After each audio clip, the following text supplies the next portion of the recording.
Bonsoir donc à toutes et à tous. Bienvenue dans ce webinaire consacré ce soir à la présidence française du Conseil de l'Union européenne. Un webinaire donc organisé par la Maison de l'Europe en partenariat avec la radio européenne Euradio. Alors la présidence française du Conseil de l'Union européenne a débuté, vous le savez, il y a près d'un mois. Une présidence tournante donc, qui intervient pour chaque État membre 6 mois, une fois tous les 14 ans. La dernière fois pour la France, c'était au deuxième semestre 2008 sous Nicolas Sarkozy. On ne parle jamais de la présidence du Conseil de l'Union européenne dans les médias, sauf quand c'est la France qui est en poste. Donc logiquement, on peut avoir du mal à en mesurer tous les enjeux. Donc, quelles sont les priorités nationales et européennes à l'agenda, les grands dossiers qui seront traités pendant cette séquence? Qu'est-ce qu'une telle présidence permet réellement? Quelles sont les opportunités pour la France? Voilà des questions auxquelles va répondre ce soir Albrecht Sontag. Bonsoir Albrecht. Bonsoir Thomas. Alors Albrecht, vous êtes enseignant-chercheur en études européennes au EU Asia Institute de l'école de management d'Angers, l'ESCA. Vous êtes également chroniqueur radio et blogueur. On est avec vous donc pour une bonne heure et demie. Dans un premier temps, vous allez nous donner toutes les clés pour comprendre la PFUE pendant une petite heure. Et puis on se retrouvera à la fin pour un temps d'échange, une petite demi-heure de questions avec vous. Là, je m'adresse donc à tout le monde. N'hésitez pas à poser vos questions dans le chat, que ce soit pendant le temps d'échange donc, qui est prévu à la fin de cette présentation ou même à tout moment pendant la conférence. L'objectif, c'est vraiment de pouvoir échanger avec tout le monde. Donc, n'hésitez pas à poser vos questions pendant la présentation. Je les relayerai en direct à Albrecht. Et puis, une dernière information, sachez que cette conférence est enregistrée, donc elle sera à retrouver sur la chaîne YouTube de la Maison de l'Europe et puis prochainement en podcast et en diffusion sur la radio européenne Euradio. Allez, sans plus attendre, donc je laisse la parole à notre expert qui va tout nous dire sur les enjeux de cette PFUE 2022. Albrecht, c'est à vous. Et merci beaucoup Thomas pour votre introduction. Mes remerciements d'abord aussi à la Maison de l'Europe pour cette invitation de partager quelques idées vraies et fausses sur la présidence française du Conseil de l'Union européenne. Et à Euradio, bien entendu, partenaire de cette petite manifestation publique. Donc, comme vous l'avez annoncé Thomas, on est tout à fait flexible dans la gestion de cette heure et voir un peu plus si affinité qu'on a devant nous et on pourra rebondir sur les questions que tout le monde est invité à déposer dans le chat à tout moment. Donc, on va voir si on arrive à avoir une rencontre un peu interactive. Sinon, j'ai quand même préparé une présentation que je vais partager à l'écran avec vous et que la Maison de l'Europe fera parvenir à tous ceux qui s'étaient inscrits avec leur adresse email pour participer à cet événement aujourd'hui. Voilà, donc je vais basculer sur ma présentation, s'il veut bien. Et voilà, et j'espère que tout le monde peut voir une tour Eiffel bleue sur son écran.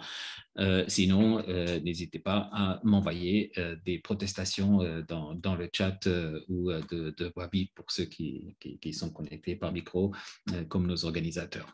Alors, donc, j'ai intitulé ma présentation avec une question. Que faut-il savoir de cette présidence du Conseil de l'Union européenne?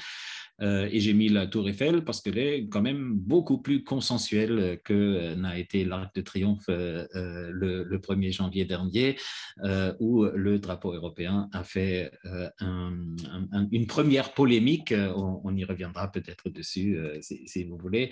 Mais la symbolique européenne mise en valeur pendant ce semestre, c'est intéressant à noter, même si ça relève surtout de la communication intérieure.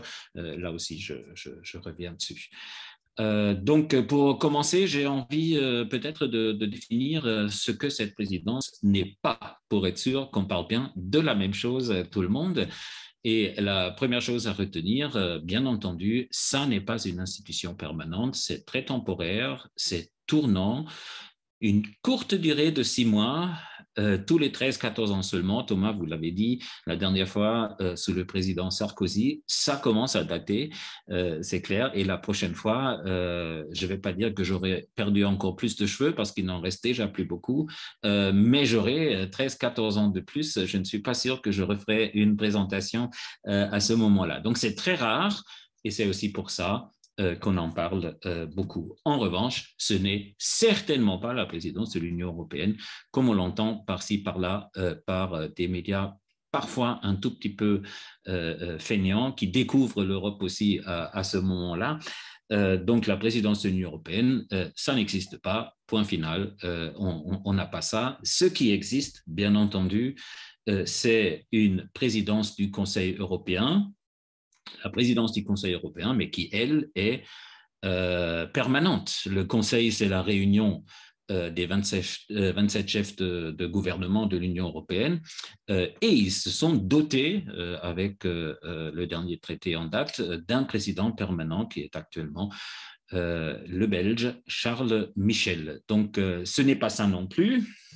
Et c'est encore moins la présidence du Conseil de l'Europe, le Conseil de l'Europe étant une institution plus ancienne que la communauté européenne et sans lien direct avec elle, même s'il y a des coopérations sur certains dossiers, qui est basée à Strasbourg, ce qui rajoute à la confusion, bien entendu, et qui compte 47 États membres, dont 20 de plus que l'Union européenne.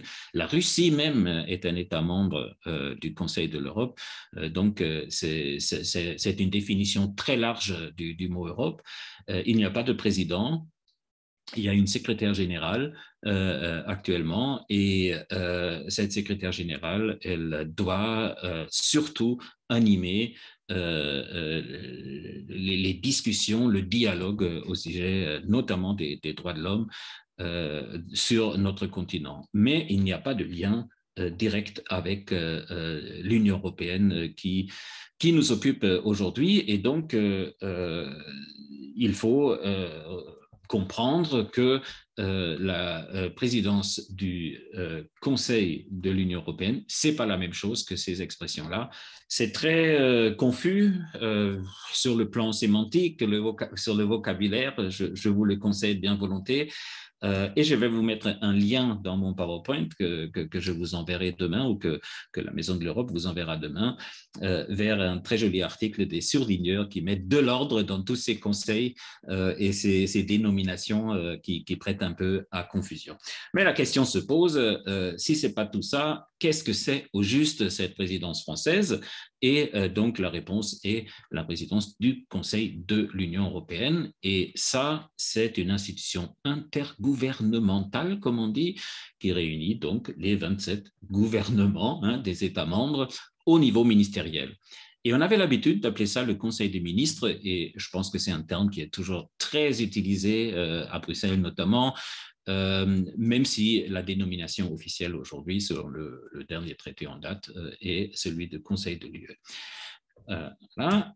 Donc, c'est une présidence que la France ne fait pas seulement par plaisir, mais c'est une obligation à laquelle elle ne peut pas se soustraire en tant qu'État membre et qui comprend plusieurs tâches. Premièrement, le pilotage des travaux législatifs au sein de ce Conseil.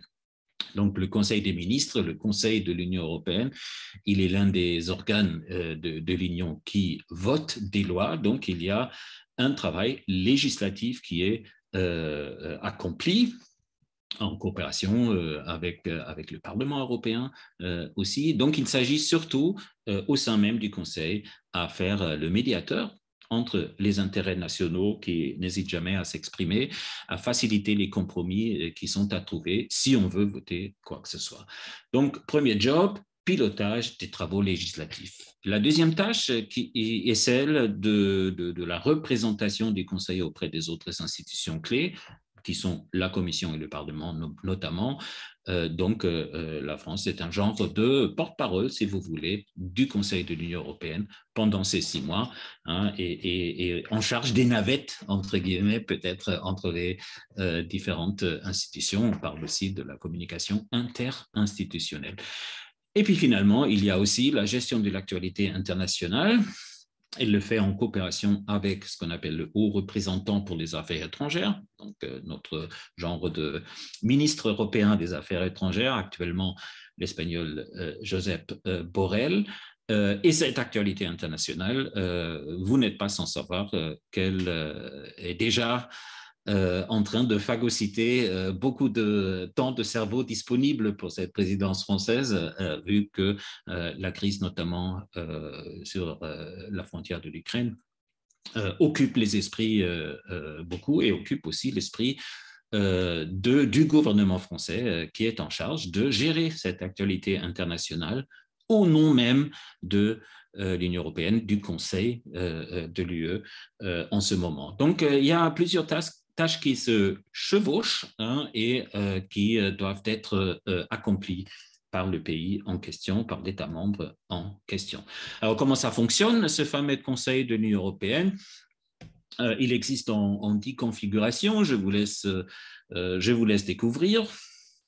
Donc, il y a, selon les thématiques, quelques-uns sont regroupés. Ce sont des réunions qui se déroulent à des rythmes très différents. Si ma mémoire est bonne, par exemple, vous avez sur la gauche affaires générales, affaires étrangères, agriculture, pêche, compétitivité. Ce sont des conseils qui se retrouvent chaque mois, donc à un rythme mensuel.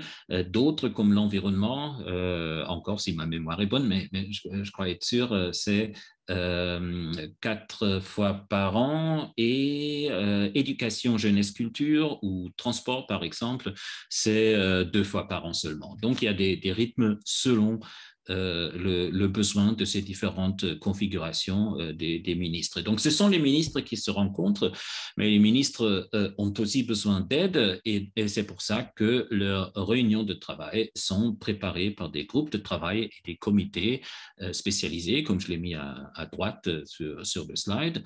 Au total, tout ça fait des centaines de sommets, de réunions de travail, plus des conférences que doivent organiser les États membres qui sont en charge de cette présidence tournante.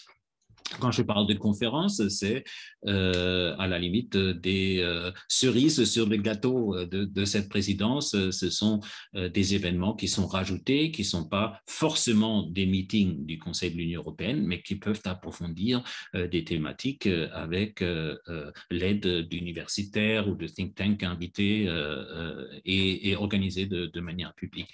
Par exemple, au mois de juin dernier, je crois, j'ai été invité à parler lors d'une conférence organisée par la présidence portugaise du Conseil de l'UE à l'époque. Voilà, donc je termine ce slide avec une mention des trilogues, donc un joli mot bruxellois, du jargon européen, qui sont donc des réunions informelles tripartites entre les institutions clés, c'est-à-dire le Conseil de l'UE, le Parlement, la Commission, notamment pour prévenir ou résoudre des blocages qui peuvent exister dans le travail législatif, notamment.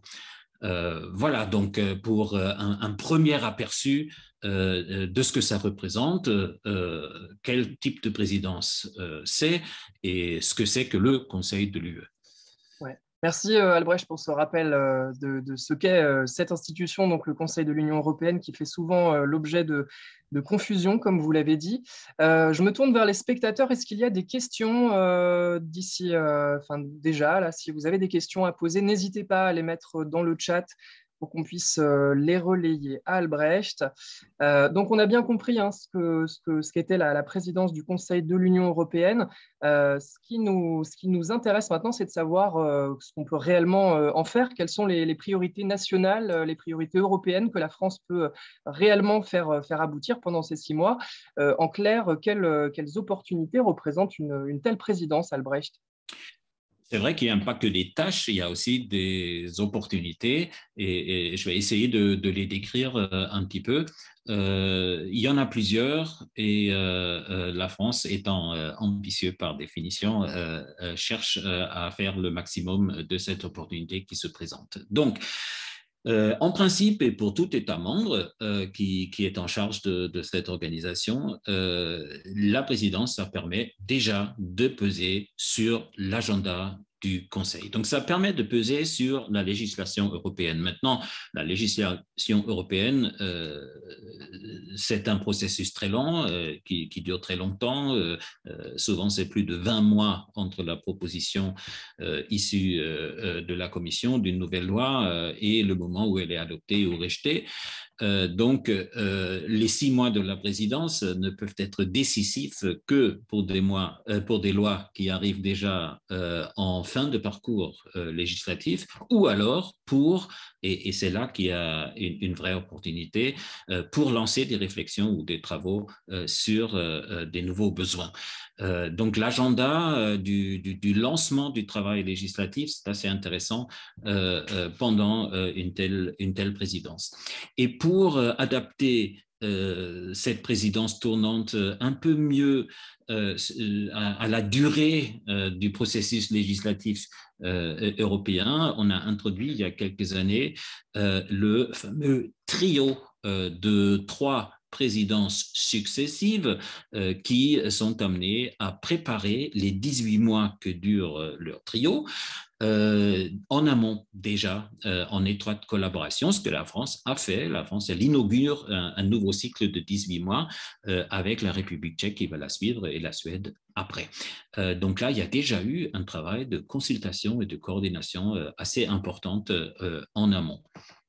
Alors, la présidence, c'est aussi très important sur le plan symbolique, bien entendu, notamment pour un pays qui entend jouer un rôle important et exercer un leadership, c'est bien l'ambition française depuis le tout début de cette aventure, de se présenter comme un partenaire fiable et un médiateur honnête, crédible, qui ne cherche pas seulement son intérêt propre, mais qui est là pour faire émerger les compromis. Bien entendu, aussi un organisateur sans faille, comme pour les Jeux Olympiques Paris 2024, c'est la même chose. On veut montrer aussi qu'on sait accueillir. Et je me souviens toujours avec un sourire d'une présidence française en 2000 qui ne s'est pas très bien déroulée sur le plan institutionnel. C'était le sommet qui s'est déroulé à Nice en fin 2000, mais tous les journalistes, par exemple, et autres observateurs avec lesquels j'ai eu l'occasion de parler par la suite, m'ont dit pendant des années que jamais il a été aussi bien accueilli en matière gastronomique pendant cette présidence française de 2000. Donc, amusant, si vous voulez, mais pas sans importance. C'est aussi montrer qui on est, qu'on est content d'accueillir. Ça fait partie de cette tâche et de cette opportunité. Et bien entendu, et on est en plein dedans ce soir, je fais partie, entre guillemets, du prochain point, c'est toute cette campagne d'information et de communication au sein même du pays concerné. Du coup, on en parle pour une fois, on n'en a pas parlé énormément de la présidence portugaise du Conseil de l'UE, par exemple, mais là, de la présidence française, on en parle dans tous les médias. Et c'est une opportunité aussi pour des journalistes, des médias généralistes, pour combler leurs propres lacunes dans la connaissance sur l'Union européenne. C'est une opportunité pour le gouvernement de communiquer à l'intérieur de l'importance que revêt l'adhésion à l'Union européenne, le fait d'être un partenaire de cette communauté de nos jours. Et bien entendu de promouvoir des pays des régions, de décentraliser des réunions de différents ministres. Je crois bien qu'au mois de mars, on aura droit à un conseil des ministres à Angers. Je veux bien, je pense que c'est Madame Bachelot qui a réussi à obtenir ça pour le domaine de la culture. Donc, tout ça, c'est important. La France, qui se fait toujours aussi le héros du multilinguisme, ne manquera pas à souligner l'importance du français. Et puis finalement, bien entendu, c'est pour le gouvernement en place une opportunité de se donner un profil de leadership. Et surtout pendant une période électorale, ça ne peut qu'aider d'être celui qui fait plutôt que celui qui commente ce que d'autres font. Donc tout ça joue ensemble, donc ça fait, on comprend facilement que ça devient un semestre assez dense, compact, j'irais même jusqu'à dire un peu surchargé sur des ports. Voilà donc les opportunités. La France, elle veut en faire quoi au juste? Donc, la France a très envie de mettre à profit cette présidence pour pousser certains sujets. J'en ai listé quelques-uns là. La réunion des ministres de la Défense qui a déjà eu lieu s'inscrit bien entendu dans le projet français de pousser vers une autonomie stratégique de l'Union européenne. C'est quelque chose qui a maintenant pris encore plus d'importance avec la crise russo-ukrainienne. La France est très attachée à la question des relations avec le continent africain. La France a mis d'autres sujets sur son agenda, mais les 5 points que j'ai mis là dans ma petite liste, vous verrez qu'il y en a beaucoup qui sont dès maintenant, janvier, février, mars, et ça obéit quand même un petit peu aussi à notre calendrier électoral. Je pense qu'il n'y en a pas grand-chose au mois d'avril parce que tous les yeux seront tournés vers la présidentielle, forcément. Donc, la France a identifié de manière officielle et explicite dans ses documents 3 grands axes thématiques avec 3 grands mots un peu abstraits, la puissance, la relance, l'appartenance, mais qui se comprennent quand on regarde ce qu'il y a derrière. Il y a derrière le terme puissance, il y a cette demande très forte de la France de développer une autonomie stratégique de l'Union européenne, une capacité de développer une politique extérieure efficace. Il y a la question de la relance, mais ça, c'est un petit peu une suite dans les idées, vu qu'il y a le grand plan de relance européen qui est maintenant à mettre en œuvre, à surveiller, monitorer, comme on dit maintenant, évaluer et poursuivre. Et puis, il y a aussi la question de l'appartenance qui est toujours sur la table. Pour ceux qui sont très pro-européens, ils ont envie de dire qu'il est malheureusement toujours sur la table. Je pense que c'est une bonne chose qu'on se demande quelles sont nos valeurs qu'on a envie de défendre.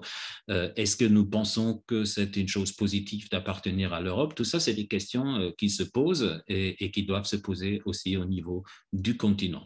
Donc, rien de ridicule dans les axes thématiques que le gouvernement a fixés. Ça se tient et c'est logique et un petit clin d'œil me soit permis parce que pour la France, c'est toujours aussi une occasion de rappeler à tout le monde que le siège du Parlement européen est à Strasbourg et ne changera pas malgré les polémiques récurrentes au sujet du coût que cela engendre et qui ne sont pas sans fondement, mais pour l'instant, c'est toujours une possibilité de rappeler que c'est un symbole pour l'instant non négociable et la France va se faire le défenseur aussi de Strasbourg pendant ces 6 mois. Alors, il y a un certain nombre de priorités thématiques qui sont sur la table. Je vous les ai résumées dans un petit graphe.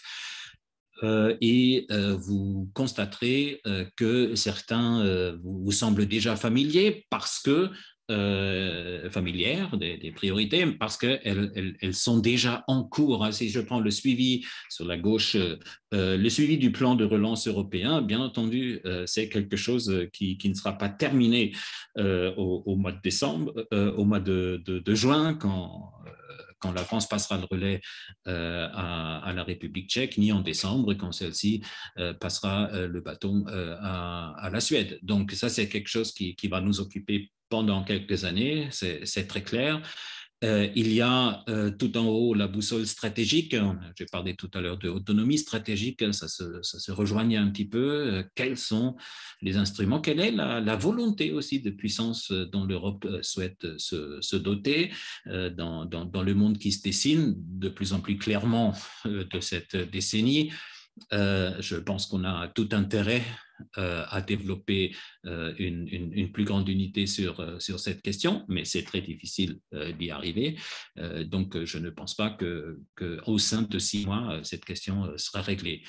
Il y en a d'autres qui sont déjà un peu plus avancés. Je pense à droite, par exemple, au Digital Markets Act et au Digital Services Act. Le premier, le Digital Markets Act, est donc une tentative de réguler les grands marchés numériques, notamment donc les géants qui se partagent le gâteau et qui étouffent toute émergence de concurrence plus petite. Donc, il y a un marché à réguler et l'Union a les moyens de le réguler. Donc, ça, c'est quelque chose qui est attendu avec beaucoup d'impatience par beaucoup de startups aussi, mais par les économies nationales en général.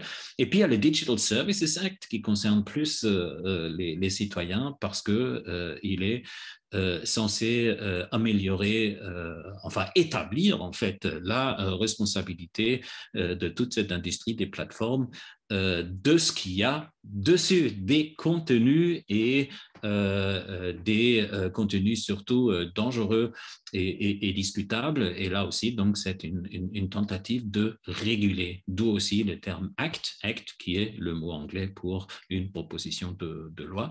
Et donc, on attend avec impatience que ces deux gros projets se concrétisent pour mieux, je ne veux pas dire contrôler, mais mieux ordonner tout cet environnement digital qui est si difficile à saisir pour les acteurs politiques. Il y a d'autres sujets sur la table. Vous voyez bien la révision du code frontière de l'espace Schengen. Ça m'étonnerait très honnêtement que la France arrive à une conclusion, à un compromis dans cette question très épineuse d'ici le mois de juin. Le mécanisme d'ajustement carbone aux frontières pour tout produit ou service introduit, importé au sein du marché unique, un ajustement, une taxe en gros, un ajustement pour respecter les normes européennes, l'autonomie industrielle avec l'initiative des semi-conducteurs qui est discutée en ce moment. Donc tout ça, à mes étudiants, quand je leur montre ces sujets sur lesquels doit travailler l'Union européenne maintenant, à mes étudiants, je dis, dites-moi un seul de ces grands thèmes qui ne sera pas décisif pour le monde dans lequel vous travaillerez, vous vivrez, vous fonderez des familles.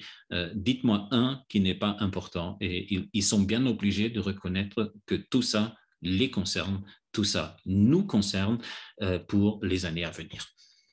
Merci pour ces précisions, Albrecht. On a quelques questions qui émergent dans le chat. Une première question de Pierre-Louis qui nous demande, donc, qui se pose la question évidemment, puisque ces dossiers qui sont pris en charge sous présidence du Conseil de l'Union européenne sont pas nouveaux, sont des dossiers qui courent sur plusieurs séquences. Et donc, Pierre-Louis, je pense, là, interroge la concrétisation de ces dossiers et il nous demande quels sont les dossiers sur lesquels nous avons la meilleure convergence avec les deux présidences précédentes ou avec les deux présidences suivantes, Albrecht. Alors, la meilleure convergence, ce sont comme souvent, les dossiers purement économiques. Il est très clair qu'il y a un souhait assez consensuel à travers l'Europe de conclure le Digital Markets Act et le Digital Services Act. Quelques petites résistances du côté, par exemple, de l'Irlande qui a bénéficié de manière un peu disproportionnée des largesses de Facebook et Google et compagnie et qui est un peu inquiète par rapport à des problèmes économiques qu'elle pourrait rencontrer, des problèmes d'emploi, par exemple. Je ne suis pas du tout inquiet pour l'Irlande, mais là, il y avait des inquiétudes à rassurer et je pense que c'est fait. Donc, je m'attends à la conclusion de ces deux actes dans le semestre en cours. Donc, ça serait déjà une très belle réalisation, je trouve. Et je pense qu'il y a aussi une chance que le travail sur l'autonomie stratégique débouche sur quelque chose. Évidemment, ce n'est pas le 1er juillet 2022 que l'Union européenne dispose d'une autonomie stratégique pour sa défense, ça m'étonnerait beaucoup. Mais si d'ici là, elle dispose d'un plus fort consensus de ce qu'il convient de mettre en place par rapport à des menaces dont on soupçonnait moins l'existence il y a 10 ans, mais qui aujourd'hui sont de plus en plus pressantes, eh bien, on aura déjà fait un bon chemin. Et là, du coup, la présidence française, elle tombe bien parce que sur ce domaine-là, la France est extrêmement crédible, non seulement parce qu'elle dispose actuellement d'un président qui ne commence pas à découvrir le sujet, mais qui l'a défendu dès sa prise de fonction.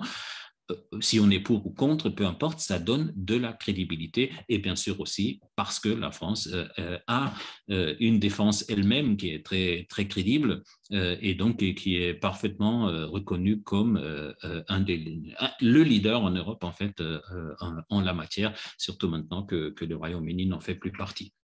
Donc, sur ces choses-là, je pense qu'on va avancer. Je pense qu'on va avancer assez vite parce que c'est un sujet économique aussi sur les semi-conducteurs, qu'on rapatrie une capacité de production plus importante dans ce secteur sur le territoire européen. Tout ça, ça viendra. Le mécanisme d'ajustement carbone aux frontières est une source de revenus pour le marché unique. Ça m'étonnerait qu'on ait énormément de résistance sur cette question. Je pense qu'il y a des dossiers qui vont avancer et il y en a d'autres où ça sera beaucoup plus délicat. Et alors justement, Albrecht, est-ce que vous pouvez revenir sur ces dossiers qui seront plus délicats et quelles priorités de cette présidence française font moins consensus finalement? Alors, derrière, je prends un exemple très simple, hein, derrière le gentil mot qui est toujours affiché à gauche, suivi du plan de relance européen Next Generation EU. Derrière ça se cachent quand même deux grosses épines. Hein. Alors, la première épine est celle des États membres qui posent des problèmes sur des niveaux démocratiques, c'est-à-dire avec le déclin observé, constaté et officiellement dénoncer de l'état de droit au sein de leur propre territoire, de leurs propres institutions. Alors qu'on parle de la Hongrie et de la Pologne, et ce n'est pas un secret, mais on n'a toujours pas décidé si on bloque vraiment ou pas les versements de ce plan de relance qui leur sont théoriquement dus, qui leur sont destinés. Donc là-dessus, il y a encore une grosse hésitation. C'est très épineux. Et la deuxième question très épineuse qui se cache derrière, qui n'est pas écrite directement dedans, mais c'est aussi celle du retour ou non aux critères de convergence économique de notre gentille union monétaire. Alors, notre union monétaire, et on le sait bien depuis les premiers débats sur le traité de Maastricht, sont très sévères. Il y a la fameuse règle des 3%, par exemple, donc, qui concerne l'endettement et le déficit. Donc, on est un peu gêné sur les bords à revenir entre ces clous-là, mais il y a aussi des gouvernements qui sont obligés, en face de leur opinion publique domestique, de jouer les durs et de aussi insister à ce qu'on revienne à une gestion soi-disant saine et sévère des finances publiques. Là, il y aura des batailles rhétoriques qui devront beaucoup aux différents calendriers électoraux nationaux. Donc ça, c'est extrêmement délicat à gérer. Et donc, ce sont voilà deux exemples où on peut dire ça ne sera pas facile. Et bien entendu, dans l'ensemble des membres de l'espace Schengen, il y a aussi la grande question comment fait-on pour mieux contrôler les frontières sans les fermer? C'est un peu réducteur comme formule, mais je pense que c'est exactement ça. On n'a pas envie de fermer les frontières. Et pourtant, dans chaque campagne électorale nationale, on est bien placé en France pour le savoir, ça revient gros comme un camion. et menace de polluer des discussions qui devraient pourtant être sereines et peser des pour et des contre dans ce domaine. Voilà, donc tout ça, rien ne va de soi, je le dirais comme ça. Il y a des dossiers sur lesquels la France a de bonnes chances d'avancer et même de se féliciter en juin, de dire on a bien fait avancer ceci ou cela. Et il y en a d'autres où on passera la main avec les Tchèques en disant on vous passe la patate chaude, bon courage, peut-être vous y arriverez mieux. Hein, c'est inévitable dans ce business. Vous parliez des règles budgétaires, Albrecht. Question de Jean-Marie. Est-ce que donc la réforme des règles budgétaires, concrètement, est à l'agenda de la présidence française du Conseil de l'Union européenne? Alors, ce n'est pas quelque chose qui est inscrit dans l'agenda, mais qui a été explicité dans des déclarations déjà. C'est quelque chose, il faut rappeler que c'est quelque chose qui concerne l'eurozone, qui n'est pas congruente avec l'Union européenne. On est 19 dans l'eurozone, on est 27 dans l'Union européenne, dans le Conseil des ministres. Donc, il y a mine de rien, un conseil spécial de l'eurozone et c'est là-dedans que ça sera négocié, mais ça se recoupe forcément avec d'autres besoins et surtout, il est essentiel pour les États membres de savoir est-ce que nous pouvons dépenser l'argent issu du plan de relance tel que ça nous chante, est-ce que nous pouvons l'abonder avec des programmes domestiques. Est-ce que c'est possible? Si oui, est-ce qu'il y a des investissements massifs, notamment environnementaux, par exemple, ou disons verts, des environnements de ce genre qu'on peut exonérer ou exclure du calcul de tout ce qui est endettement. Tout ça, c'est des négociations assez fines dans lesquelles les cultures aussi s'opposeront forcément. Et comme j'ai dit, surtout les agendas électoraux nationaux. Ça, c'est très clair. L'opinion publique nationale n'est jamais à sous-estimer dans ce domaine quand on parle de l'argent. Alors, je ne sais pas si j'ai vraiment bien répondu à la question, mais là, fin janvier, on est aussi un petit peu dans la spéculation, je dois bien le reconnaître. Je pense que oui, n'hésitez pas dans le chat à approfondir si vous voulez, préciser. Voilà. Donc, merci pour vos questions. Les priorités, les enjeux donc, sont posés.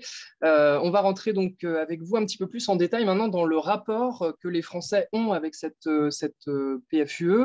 Qu'est-ce qu'ils en pensent? Est-ce qu'ils soutiennent les priorités qui sont fixées? Est-ce qu'ils se sentent concernés? Déjà, tout simplement, est-ce qu'ils sont au courant de cette séquence de la vie politique européenne? Alors, je pense que là, au moment où nous parlons, fin janvier, il commence à avoir entendu parler quand même, mais si on retourne ne serait-ce qu'en novembre dernier, j'ai là une petite enquête sur mon slide. Donc, en novembre dernier, il y a juste un Français sur deux qui était au courant qu'il y a cette présidence et il y a même 5% des Français qui pensaient que ça allait revenir à l'Allemagne, alors que l'Allemagne a déjà occupé cette présidence en automne de 2020. Donc, ne sait pas, non, pas de réponse, 38%. C'est beaucoup, mais bon, on sait que les grands thèmes de l'actualité se chassent les uns les autres, et je pense qu'aujourd'hui, les Français ont bien compris qu'il y a quelque chose qui se passe, on a un rôle un peu particulier, et comme vous l'avez dit dans votre introduction, Thomas, les médias généralistes, souvent peu enclins à s'occuper de thématiques européennes, ont sauté là-dessus parce que pour eux, c'est quelque chose de plus concret et donc de plus communicable. Donc, je ne me fais pas trop de soucis par rapport à ça, mais je pense que, très honnêtement, si je peux me permettre mon opinion personnelle, je pense que, très honnêtement, on en fait presque un petit peu trop dans les médias parce qu'on suscite aussi des attentes qui ne sont pas du tout réalistes. Et souvent, on rajoute à la confusion avec tous ces conseils européens de l'Europe, de l'Union européenne qui ne sont pas les mêmes. Donc, ça rajoute plutôt aussi à l'impression de complexité, je présume. Mais dans l'ensemble, la grande question, bien entendu, qu'on pose aux Français régulièrement n'est pas celle de savoir qui préside quoi, mais celle si c'est une bonne ou mauvaise chose d'être membre de l'Union européenne. Là, j'ai une question très, très simple, très basique. Avez-vous une bonne ou une mauvaise opinion de l'Union européenne? Et là aussi, c'est un chiffre très récent, novembre 2021. Et vous voyez bien que ce n'est pas non plus un chèque en blanc pour l'Union européenne. Il y a traditionnellement dans notre pays un regard aussi très, très critique. Alors, c'est une question qui est posée, qui est, à mon avis, trop basique dans la mesure où on peut avoir une bonne opinion envers l'idée même de l'Union européenne et être très déçu de la manière dont elle se réalise. Et du coup, on exprime son mécontentement. Donc, je suis toujours prudent par rapport à ça. Néanmoins, ce sont des petites prises de photos ad hoc qui sont toujours intéressants à regarder. On voit aussi, quand on regarde l'évolution sur le temps, donc sur cette infographie que je viens de mettre, c'est entre 2016 et 2022, on voit que ça fluctue les inconvénients ou les avantages perçus.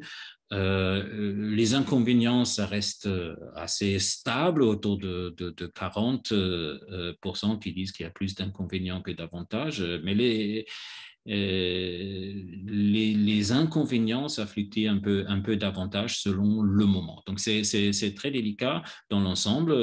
Ce n'est pas non plus un enthousiasme débridé, si vous voulez, par rapport à l'Union européenne, ce que je trouve sain par ailleurs, mais qui est intéressant à prendre en compte. Quand on regarde les fameuses priorités de la présidence française, vous les avez là à gauche, enfin la plupart d'entre eux, il y avait la régulation, le fameux Digital Markets Act par exemple, mais aussi la responsabilité des contenus postés. Donc, c'est un peu mélangé. La première ligne de cette infographie est mélanger les deux propositions de loi de régulation différentes. Donc là, on a une très forte majorité. En fait, pour les 5 questions nommées, on a une très forte majorité qui sont favorables à ce que ces thèmes soient traités par l'Union européenne. Et donc, ce n'est pas du tout en contradiction avec ce scepticisme qui s'est montré sur le slide précédent par rapport à l'adhésion à l'Union européenne ou les inconvénients et les avantages. Il y a un désir d'une Europe qui fonctionne mieux, qui soit efficace. Et quand on souhaite cette collaboration efficace et qu'après on est déçu des compromis qui sont réellement effectués, eh bien, on donne un jugement plus sévère que cette opinion favorable qu'on avait envers l'idée de faire ces choses ensemble. Donc tout ça, c'est assez intéressant à comparer ces chiffres, je trouve, et je trouve aussi que le comportement ou les attitudes des Français envers l'Union européenne sont très cohérentes aussi dans leur ensemble et assez stables dans le temps, donc tout à fait à prendre au sérieux. Dernière question que j'avais envie de partager. Cette présidence elle-même, est-ce que c'est une bonne, est-ce que c'est une mauvaise chose? Donc un sondage de Harris Interactive novembre 2021.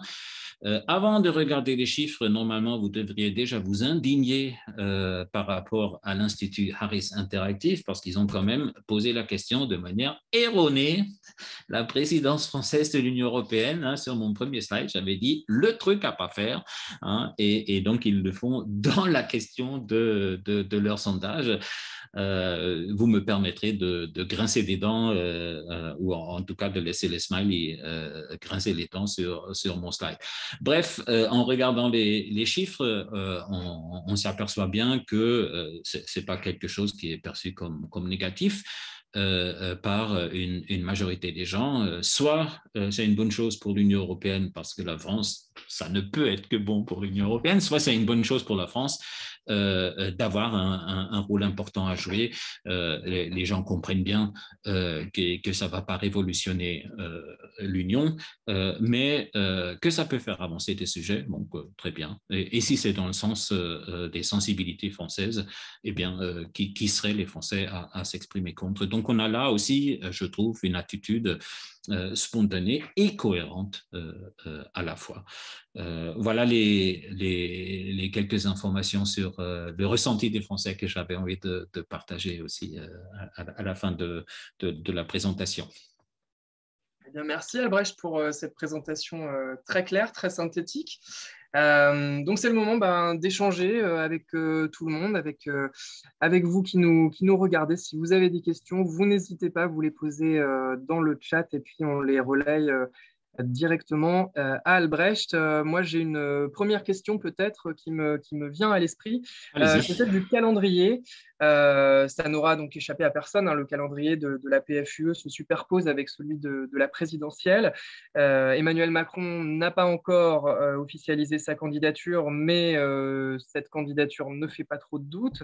Est-ce qu'il n'aurait pas été préférable de repousser cette présidence vers l'automne, par exemple? Je trouve que c'est une très bonne question et avant de dire s'il eût été préférable qu'on ne fasse pas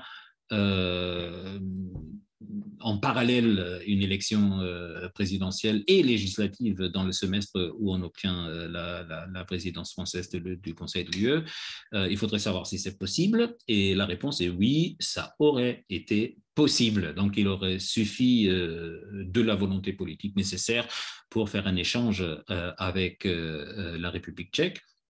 C'était parfaitement imaginable, moins avec la Suède qui elle-même a un calendrier électoral compliqué en 2022 et donc est bien content de faire 2023.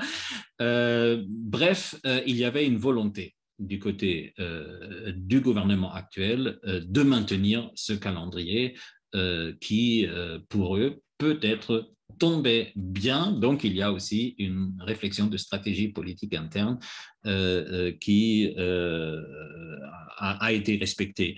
Maintenant, de mon propre point de vue, je pense qu'il aurait été sain de le faire.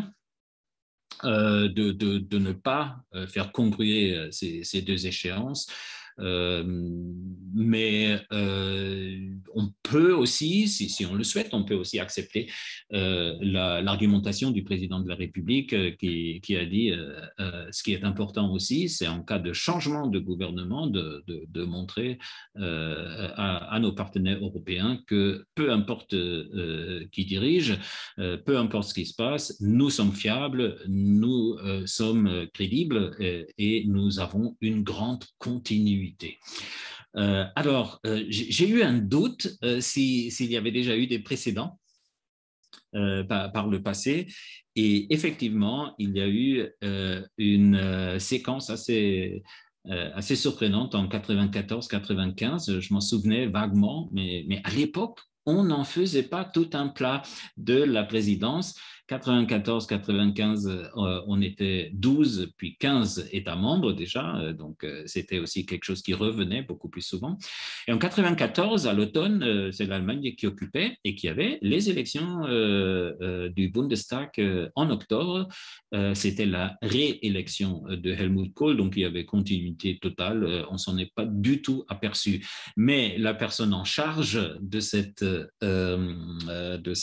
présidence, c'était pas du tout Helmut Kohl, il avait délégué à Klaus Kinkel, son ministre des Affaires étrangères, c'est lui qui gérait, Helmut Kohl s'occupait de sa réélection, notamment pendant cette période-là. Et hasard du calendrier, la France a pris le relais de l'Allemagne en janvier 95 et certains d'entre vous se souviennent peut-être que c'était une campagne électorale assez chaude avec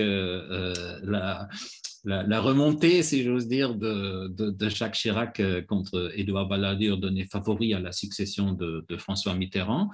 Et par contre, il n'y avait pas de changement de gouvernement, vu que les législatives étaient dissociées du calendrier présidentiel. Il y avait donc juste le remplacement d'un président qui arrivait à la fin de son mandat par un nouveau et il n'y avait absolument aucune incidence sur cette présidence qui, il est vrai, était moins lourde aussi à l'époque. Hein. C'était un autre monde, c'était une Europe plus modeste, c'était une Europe qui avait moins de impact sur nos vies qu'elle ne l'a aujourd'hui. Ça a quand même grandi en quantité et aussi en qualité de ce qu'il y a sur la table.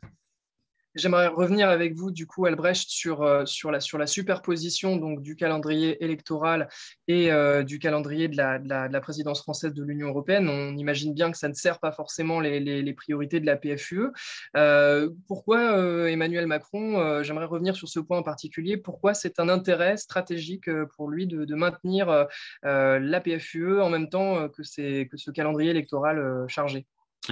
Alors, pour Emmanuel Macron, là, on est d'accord, on rentre un petit peu dans la perspective du commentateur, chroniqueur. Je donnerai davantage mon analyse là que de faits réellement vérifiés. Donc, il est évident, comme j'ai dit tout à l'heure, que pour tout chef de gouvernement, avoir un rôle distingué sur la scène internationale, ça n'est que positif. C'est un des domaines où il peut se distinguer très clairement de l'ensemble de ces challengers qui, eux, aimeraient bien avoir aussi une stature internationale et qui, de fait, ne peuvent pas l'avoir en même temps. Donc, c'est un avantage naturel, c'est très clair. Alors, la deuxième chose, c'est que, et ça, ce n'est pas un secret, que Emmanuel Macron, dès 2016, quand il a commencé à faire campagne, avait fait de son attitude résolument pro-intégration européenne, avait fait un marqueur identitaire de son mouvement. Et donc, il lui était sans doute inconcevable d'avoir peur d'un semestre de présidence française à cause de la campagne électorale. Bien au contraire, c'est un facteur qui peut s'avérer clivant aussi durant ces mois de campagne qui nous restent, vu qu'il tente d'incarner l'intégration européenne en France avec son mouvement et que les autres se positionnent presque automatiquement dans une posture plus critique, ce qui l'arrange très certainement. Donc, il y a beaucoup de réflexions stratégiques de ce genre qui ont sans doute présidé à la prise de décision de maintenir ce calendrier. Et le troisième point, sans doute aussi, c'est que notre président, qu'on l'apprécie ou pas, il est quand même crédible en tant que pro-européen. Il a dès 2017 été extrêmement proactif sur la scène européenne. Il a été parfois remis à sa place dans certains sommets quand on considérait qu'il allait trop loin, trop vite, etc. Mais il est crédible sur les questions et il a envie de sauter sur ces occasions, de pousser des choses quand elles se présentent. Et comme il n'est pas exclu qu'il y ait un changement de président, autant en profiter maintenant pendant qu'on y est encore à l'Élysée. Donc tout ça, ce sont des réflexions qui ont sans doute contribué à prendre cette décision de calendrier. Ouais. Et on a une question de Yolène dans le chat. Yolène vous demande, Albrecht, quelle a été la décision marquante de la présidence portugaise et y a-t-il un dossier qui se poursuit sur la présidence française pour une décision? Les priorités françaises sont-elles très ambitieuses par rapport à ses prédécesseurs? Merci pour la présentation claire et illustrée. Alors, je commence par prendre avec plaisir les remerciements, donc ça c'est sympa. Alors, la présidence portugaise a été une présidence qui a été une présidence de transition, ça c'est très clair. C'est la première présidence qui a organisé tout d'un coup énormément de réunions à distance. On était tout d'un coup condamnés à ne plus se voir, à ne plus voyager. Mon joli déplacement à Lisbonne dont je me réjouissais, il est tombé à l'eau. J'ai fait ma conférence depuis la maison avec des chaussons aux pieds. Donc, Covid oblige, c'était une présidence, pardon, un petit peu hors du temps presque, je dirais. Et il y avait surtout la très grande question de comment l'Europe va-t-elle réagir. Et pour la replacer dans le contexte, donc c'était les 6 premiers mois de l'an 2020, 6 premiers mois pendant lesquels tout s'est bousculé à une vitesse. Au mois de janvier, on nous disait oh, le truc en Chine, ça ne va pas nous concerner. Au mois de février, on nous disait que ça va nous concerner, mais les masques, ça ne sert à rien. Vous voyez où je vais en venir. On a quand même vite appris pendant ces mois-là, et l'Europe a aussi très vite appris. Et le grand thème était, arrivons-nous à faire cette acquisition et distribution collective des vaccins qui vont venir. C'était ça la grande question du printemps 2020, et la présidence portugaise, elle tombait très bien. C'était surtout le travail de la Commission, bien entendu, de travailler sur l'achat, les grands contrats et la redistribution des vaccins, mais la présidence portugaise a joué un excellent rôle d'arbitre, en tout cas c'est les échos que j'ai eus, sur le niveau qui était le sien, celui du Conseil de l'UE et celui de la représentation du Conseil envers les autres institutions. Donc j'ai eu que des retours positifs, même si tout a été éclipsé évidemment par le travail de la Commission, de Madame von der Leyen, avec le psychodrame AstraZeneca. Je ne sais pas si vous vous souvenez, une actualité chasse l'autre, mais ça ne date pas de très loin. Alors, ce qui est très intéressant, c'est de faire le parallèle avec la présidence allemande en automne 2020. Ça, c'est un parallèle intéressant, dans la mesure où la grande décision vivement discutée du plan de relance, vous vous souvenez des oppositions entre les pays dits frugaux et les autres qui poussaient vers une relance de très grande ampleur, notamment en faveur de l'Italie, aussi de l'Espagne, très, très durement touchée.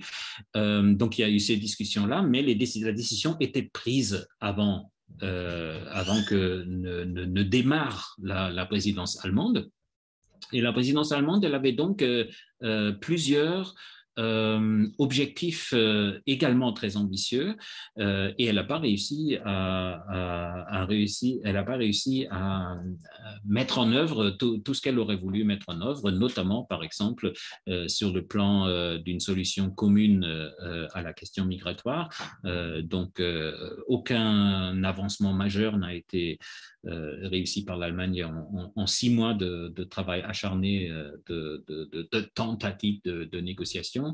Donc ça, c'était par exemple assez délicat. L'Allemagne n'a pas réussi non plus à faire énormément bouger le curseur de la politique extérieure commune, notamment parce qu'elle est elle-même très dépendante de la Chine et ose à peine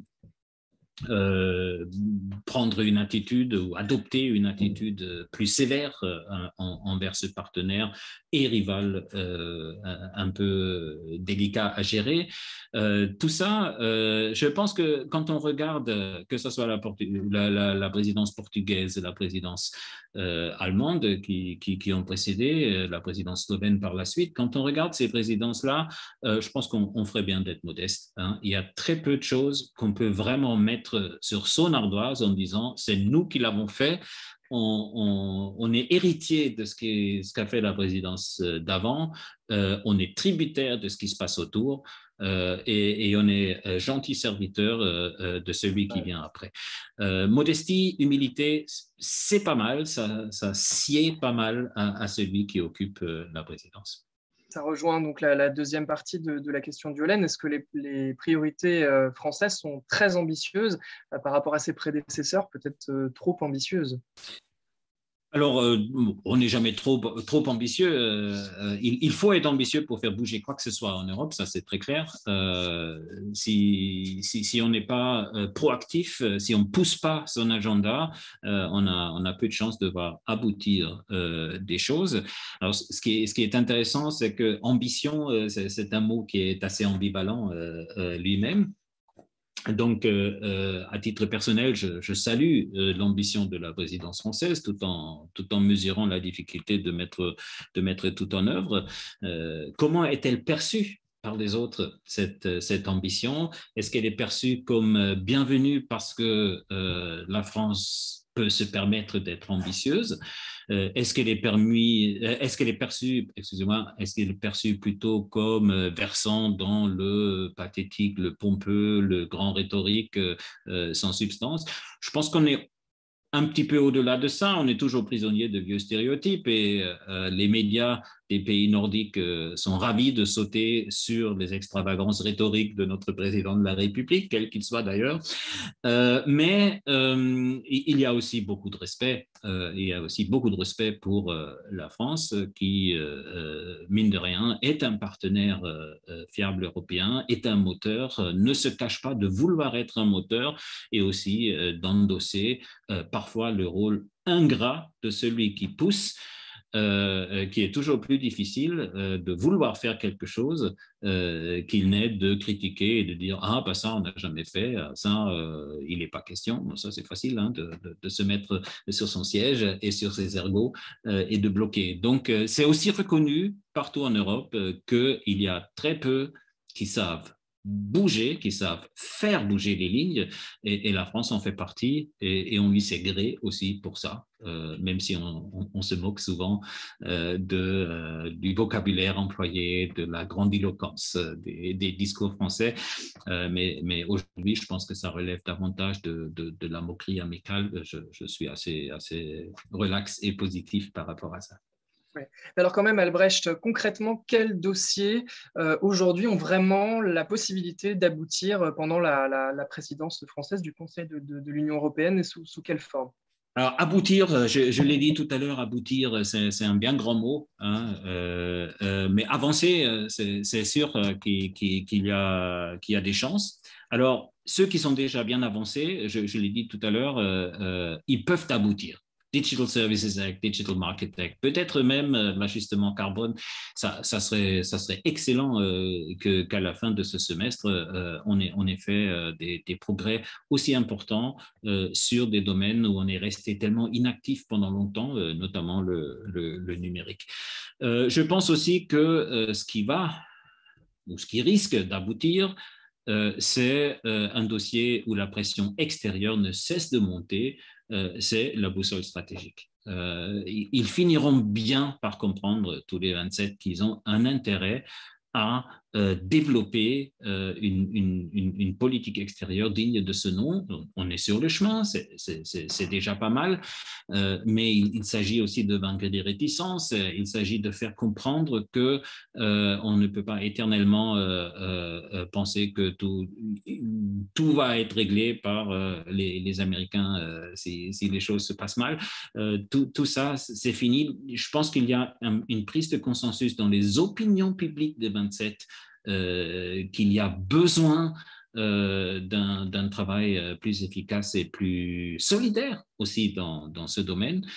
Il y a aussi une prise de conscience collective qu'on aurait besoin d'avoir des standards minimaux pour ce qui est d'un genre de SMIC européen.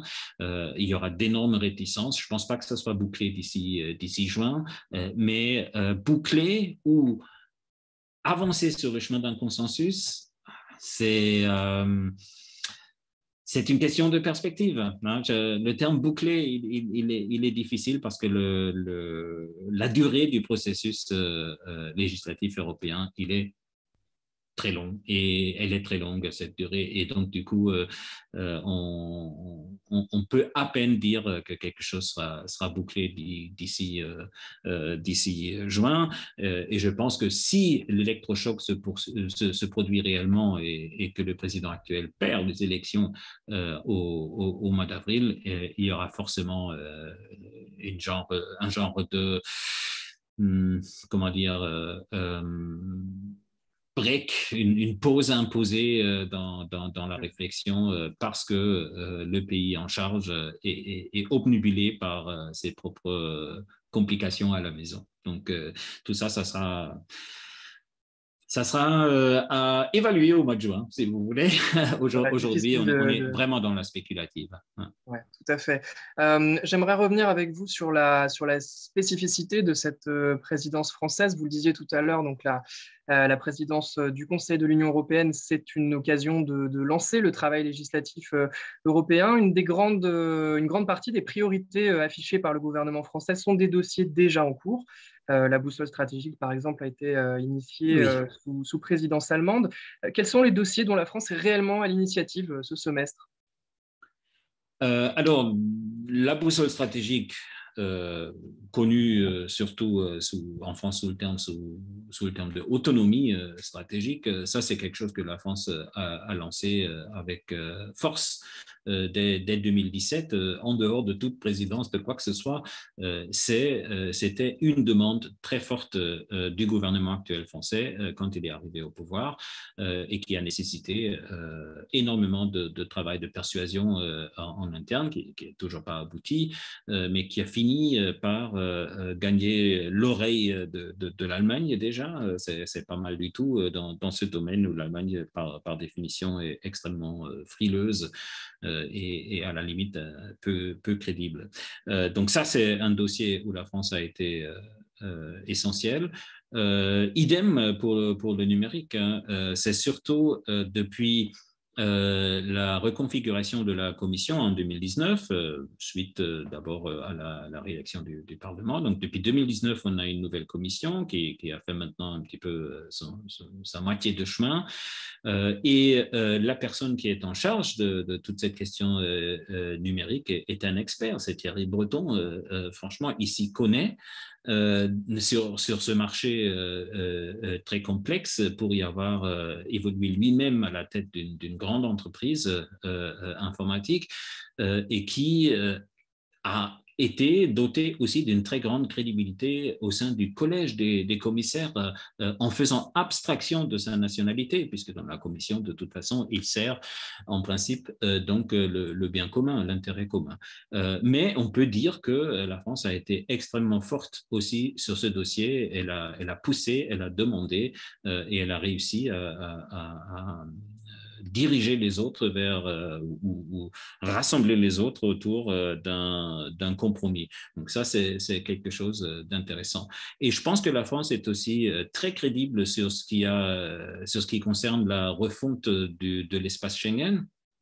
Tout le monde a compris qu'il faudra faire une refonte des règles qui le gouvernent. La France est connue pour vouloir que les frontières restent ouvertes. La France considère l'ouverture des frontières européennes comme un acquis du processus d'intégration européenne.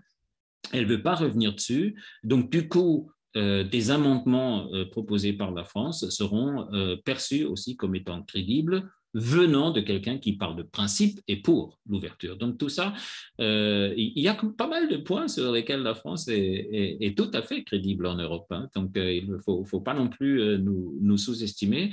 Ça joue. Hein. Ça peut aussi, évidemment, se retourner à un moment donné où une force anti-européenne serait aux commandes en France. Évidemment, ça peut porter préjudice à cela, mais pour l'instant, ça n'a pour l'instant jamais été vraiment le cas et on peut espérer que cette continuité qui est la base de toute crédibilité sur la scène internationale reste acquise aussi dans notre pays, quel que soit le résultat de ces élections en cascade à venir.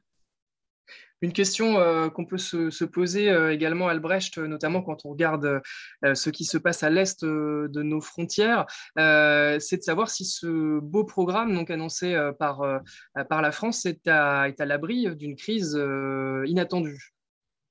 Alors, la réponse est non. Je peux développer ou on passe à la suivante? Non, je plaisante. Donc, évidemment, ce n'est pas à l'abri.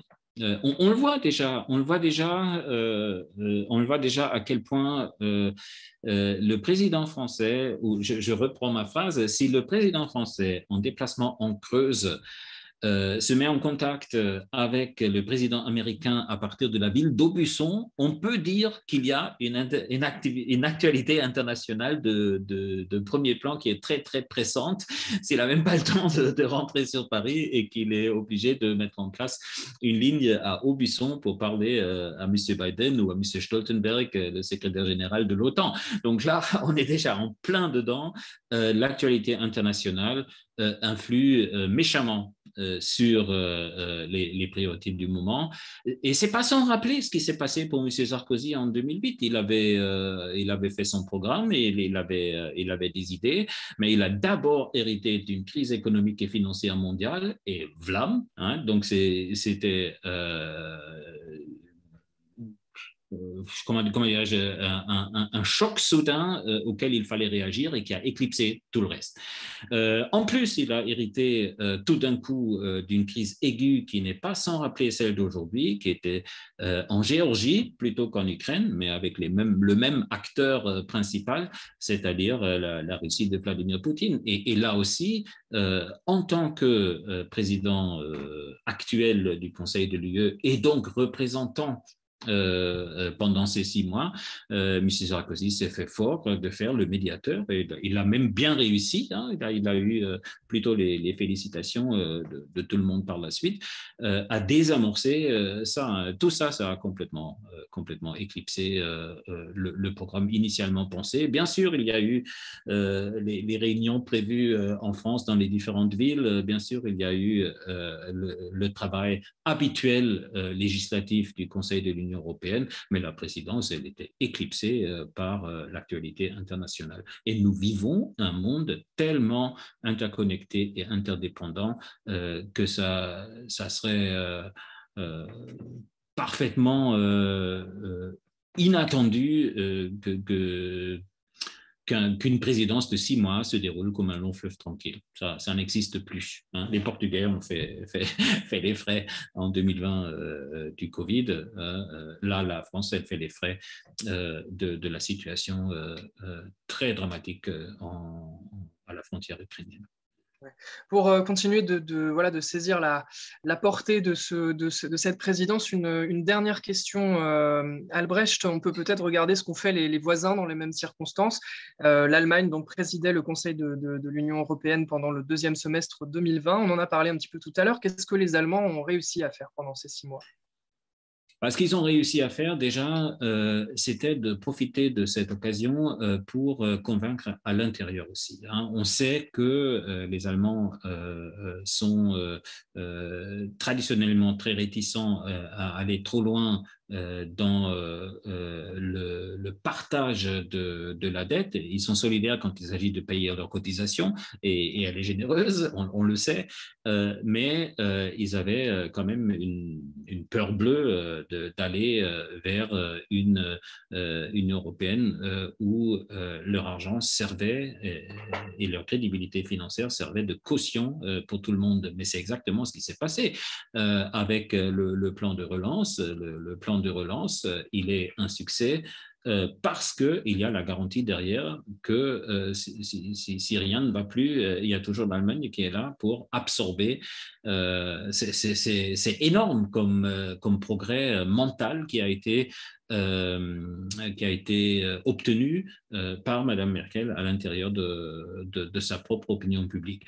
Ça ne veut pas dire que 100% des Allemands sont pour aujourd'hui. Hein. Il y a toujours de fortes critiques vers ce qu'ils appellent cette union des transferts financiers, mais mine de rien, il y a eu un énorme pas en avant pour ça.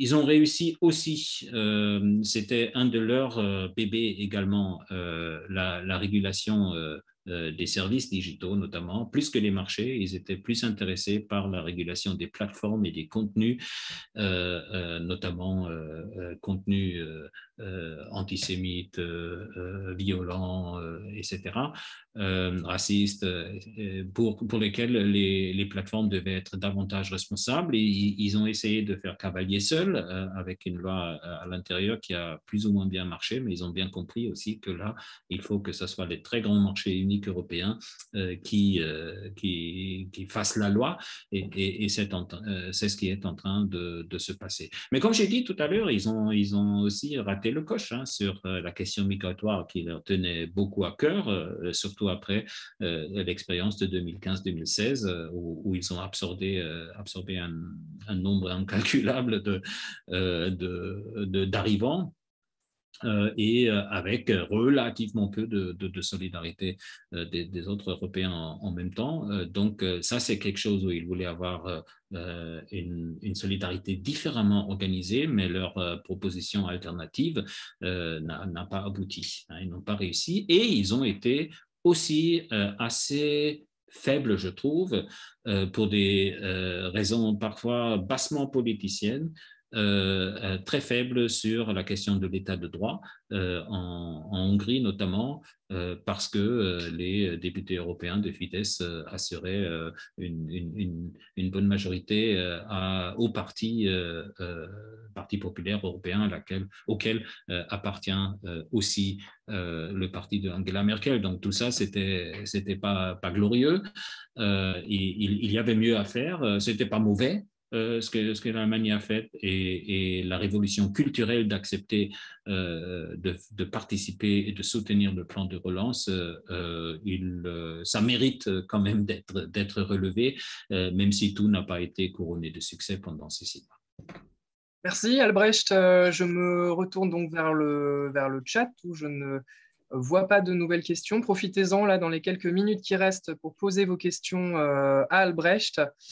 Voilà, pas de nouvelles questions pour le moment. Si certains ont envie d'aller plus loin, je crois que vous avez aussi des petites ressources à nous proposer. Oui, alors la Maison de l'Europe a gentiment accepté donc de partager demain le support PowerPoint que j'ai préparé pour cette rencontre.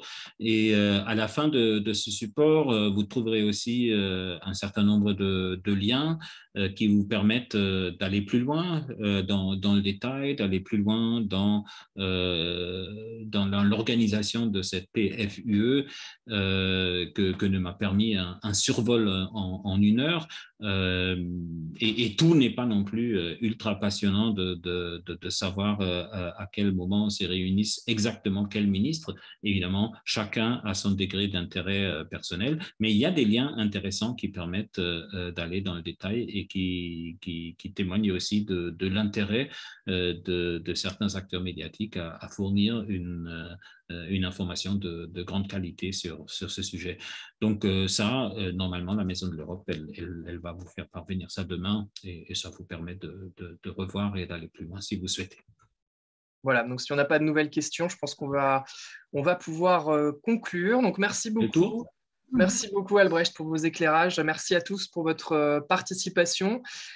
Si vous voulez en savoir plus sur toutes les questions européennes du moment, vous pouvez retrouver Albrecht dans sa chronique hebdomadaire sur Euradio, la radio européenne.